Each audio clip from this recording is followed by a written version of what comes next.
చంచలమ్మ గారు అని చెప్పి సింధూర అయితే ఒక కుంకుమ బొట్టయితే తీసుకొని వస్తూ ఉంటుంది.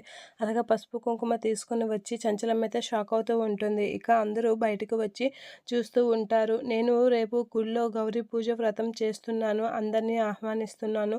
మొదటగా మిమ్మల్ని ఆహ్వానించి మిమ్మల్ని అక్కడికి రమ్మని చెప్పడానికి, బొట్టు పెట్టడానికి వచ్చాను చంచలమ్మ గారు అనేత అంటూ ఉంటుంది. ఆ మాటలకి చంచలమ్మ అయితే సింధూర కసి అలా చూస్తూ ఉంటుంది. ఇక సింధూర అయితే చంచలమ్మతో ఇలా చెప్తూ ఉంటుంది. రేపు నేను గౌరీ వ్రతం చేస్తున్నాను.